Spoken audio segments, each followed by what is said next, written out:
come just a little bit closer and hear what I have to say. Hello, this is Waterlily716 or Sarah, and today I'm going to do a video on how to grow long hair. And these are just going to be tips and tricks from my experience of growing out my hair a couple times and that sort of stuff. So if you're interested, stay tuned. And I do make videos for curly hair, but any of these tips can be applied for other types of hair. A little bit about me. I recently posted a length check showing that my hair is waist length when curly and it reaches my hips when straight. So I'll go ahead and jump into my little list of tips that I've got for you guys. So the first tip that I have listed is that you need to keep your hair well maintained. Now for curly hair, it's really important to keep the hair moisturized. Just make sure that you're either washing and conditioning your hair on like a 2 to 3 day basis, or you're moisturizing your hair on that same basis. And depending on your hair type, whether it's more porous or more dry, or less and that sort of thing, you may need to do this more often or less often. The more often you moisturize, your hair will benefit from that. You can use sort of natural oils on dry hair or sort of damp hair to daily moisturize your hair. And make sure that you're sort of putting a leave-in under your products and using a good conditioner and all that sort of good stuff that I talk about a lot in my videos. As well, deep conditioning is a really great thing for keeping hair healthy. This is one of my favorite moisturizing treatments. It's a Curl Rehab moisturizing hair treatment in the Gardenia coconut scent. It just looks like this, but you don't necessarily need to use a store-bought deep conditioner. You can make your own. I have a video on that and all that sort of fun stuff. Along with that, another part about maintaining your hair as you're growing it out is that you're washing, conditioning, and detangling your hair. Every 2 to 3 days works well for me, but other people obviously have, they can go longer times. But as the long hair gets longer, and if you have particularly thick hair, and curly hair also can get just very difficult to tangle. But just make sure that you're taking the time in your regimen to do that, or else your hair is going to get matted and really tangled. It just builds up, so it's not going to be nice. And I wanted to recommend this for people that are getting into the longer hair because this is the Tangle Teaser. And the Tangle Teaser is a great tool for longer hair. I have a video review of this and I'm going to be doing a 2-year update soon. But I use this in conjunction with a fine-tooth comb. I use this daily with the fine-tooth comb when I really want to do a full detangle of my hair because my hair is just really knotty. And it helps so much. It detangles super fast and it's super gentle. So I think this is a tool that if you're getting longer hair, you would like to have this, and you can get it at Sally's or Ulta, usually if you live in the US. So yeah, in order to grow out long hair, you just need to maintain it and keep it healthy.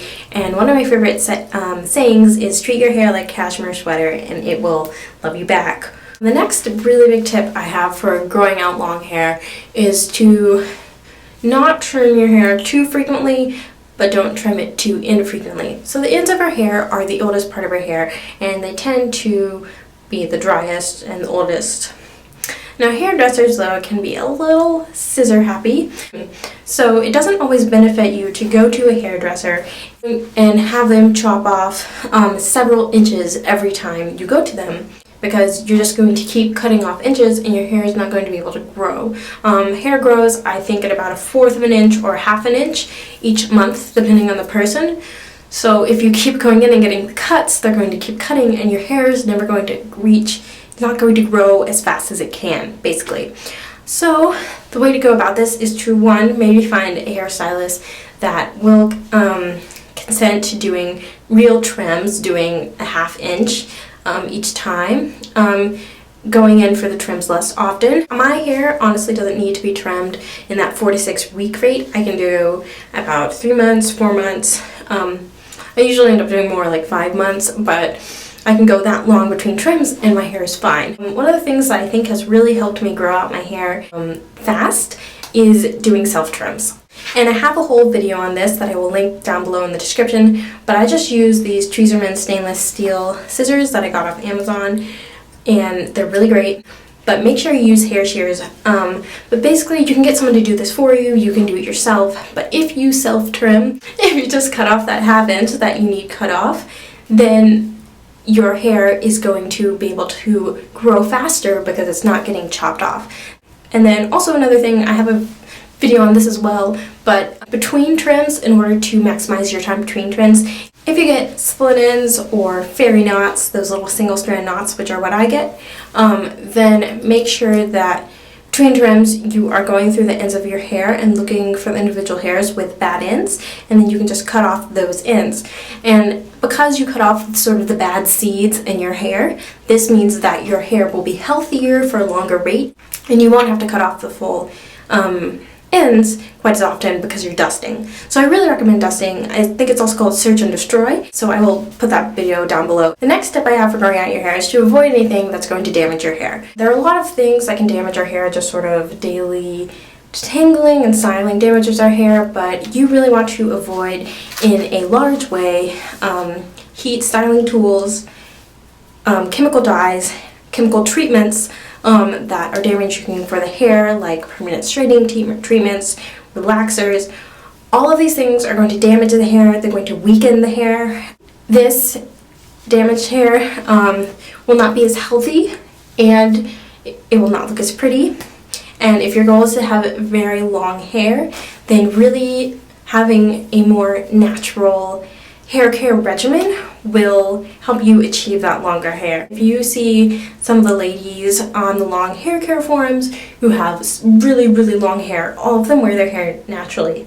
They don't use very many heat tools because they are very concerned with their hair health. When you have long hair, you want the full length to look very pretty, but when you damage the hair, your ends are going to look less and less pretty, basically. So stay away as much as you can from heat tools and chemical dyes. I mean, everyone sort of has their own way of navigating this and avoiding their hair being too damaged. And I still occasionally use heat on my hair, but whenever you use heat, make sure you use a heat protectant. And then along with that, another thing that some people don't think about that can damage their hair is the sun. So if you're trying to keep your hair very healthy, another thing that you want to make sure to do is whenever you go outside in the sun for a long period, either make sure you have a product applied with sunscreen, which is benozophenone. There's a couple of them that are sunscreens you'll find in products, but if you're going to be outside for a really long time, just wear a sun hat or a bandana or something, and the sun can do the same thing that a flat iron can do to your hair, and your hair can smell burnt afterwards and it can be damaged from the heat, basically. So yeah. The last big thing I want to talk about is diet, and so what you put into your body does affect what grows out of your head. So I think it's important to have a healthy diet when you're trying to grow long hair if you're really trying to maximize your growth rate. So there are nutrients like biotin and fish oil and different things that are really important for your hair and nail growth. And I have stopped taking hair growth pills. I don't use those anymore. They're the GNC ultranourish hair, which are a good hair pill, but they're rather large. I also took for a while the Walmart Biotin pills, which are nice and small, along with a multivitamin, just the women's gummy vitamins, which are my favorite. But basically, if you don't have a healthy diet, do try to take hair and nail supplements if you really want to maximize your hair growth rate, and that will help you. Make sure that you drink a lot of water, because we not only need to moisturize our hair topically, but we also, like, the water we put into our body helps moisturize our hair as well, and it's very important and healthy. So drink your water. My last point that I want to make is to be patient about hair growth. Hair growth doesn't happen overnight, and it is a process to grow out your hair, especially if it's a lot shorter. And I grew out my hair from a long time ago, from like right up here. So it will happen, but you just have to be patient. And if your curl pattern is tighter and tends to shrink, also be patient. There are certain ways you can stretch your hair. I have a video on how you can stretch your hair with a blow dryer, and you can do braid outs and that sort of thing, and they will stretch your hair, and then you can wear your longer texture while still being really healthy and not flat ironing. But just be patient. And with this, long hair is not, for me, the most important thing about being a natural or having natural hair or just sort of like having hair in general. I think it's also just important to have a healthy hair, which in turn will be beautiful. Getting long hair is a long-term project, so don't be frustrated if you feel like your hair isn't growing. try to avoid those feelings of frustration and impatience because they will not make your hair journey any more fun. But if you are sort of loosey-goosey, smooth sailing, taking things as they come, your hair will appear to grow much faster because, like they say, a watch pot never boils. So just try to be patient. And if you do have one of those very tight, curly textures, then again, just patience, and everyone's hair is beautiful. Some of us with looser textures can grow our hair much faster, but everyone's hair at every length can be very pretty and gorgeous on them. So just accept your hair for what it is. But yeah, that's all I have to say about growing hair. If you guys have any more questions about growing hair or how I grew out my hair and that sort of thing, feel free to leave it down below. But this is really all I did. There's no magic secret. I maintained my hair and I moisturized it and I was patient and I did self-trims, and now that is how I grew my hair this long. But yeah, thanks you guys so much for watching. Please let me know down below if you have any other tips for growing out hair that you think would be cool for the rest of us to know, and we'd love to hear them. And yeah, thanks so much for tuning in, and I'll see you guys in the next video. Bye!